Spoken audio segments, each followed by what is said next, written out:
What's up, everybody? Back again, another video.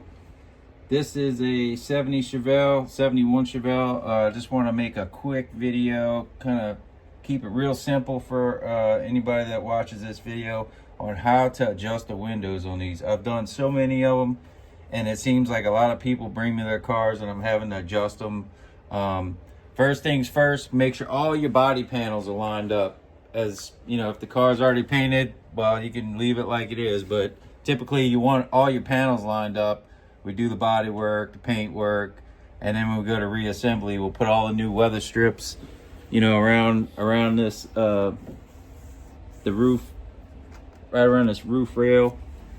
Put all your weather strips on, your seals around the belt line or the belt moldings.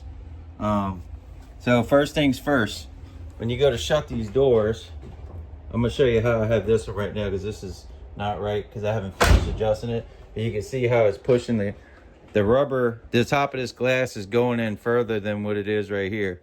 So typically when you open these doors and you go to shut them, you want this glass to be in a little bit to where it kind of tucks in, and when it hits, it'll fold the glass back like this, and it'll actually seal. So and you can kind of go back and keep adjusting each side till you got both sides the same, because one side might line up better than the other, and you can go and check that side and come back on this side. But typically you want, you know, your glass to be good and tight right here, and then usually you have like 1/4 of an inch between this chrome strip right here and the edge of the glass. Now these glass are adjustable completely in almost all directions.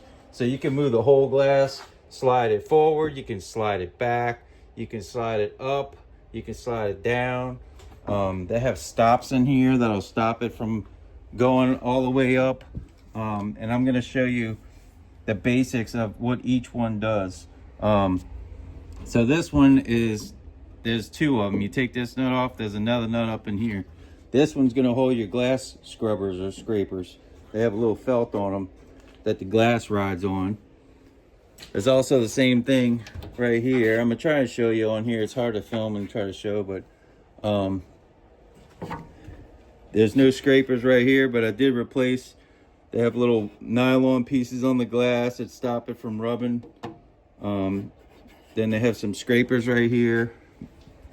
This is your regulator right here.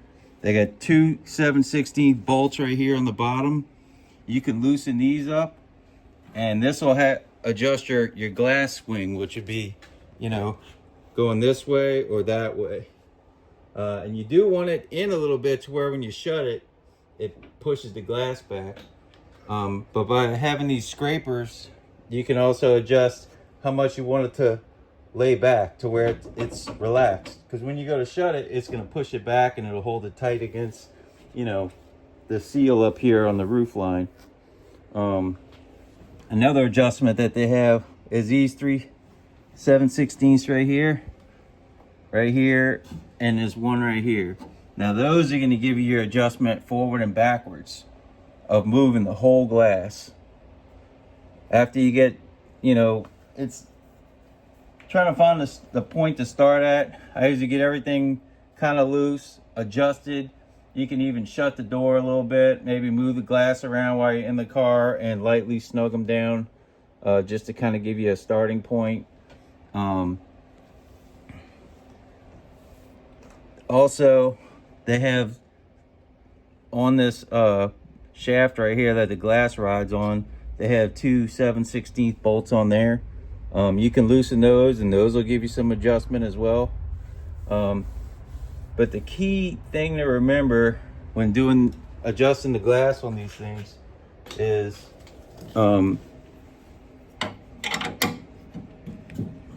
you just want to make sure that it's watertight. You know, that's the most important thing. Your door might have a little pop if, you know, all these like super soft or whatever. I don't really particularly care for their rubbers. If you can get them from Steel Rubber Company, I've had pretty good luck with those. I don't know if they even have them for the Chevelles, but Metro, there's a couple different ones. But trying to get it shut. See, right now it's way too much.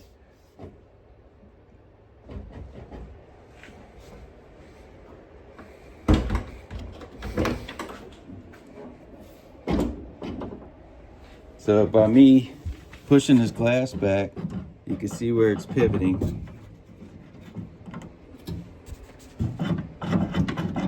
See how much pivot room it has right there. Also, another trick that you can do is get you a $1 bill, a $20 bill, and stick it between the glass and the rubber and shut it.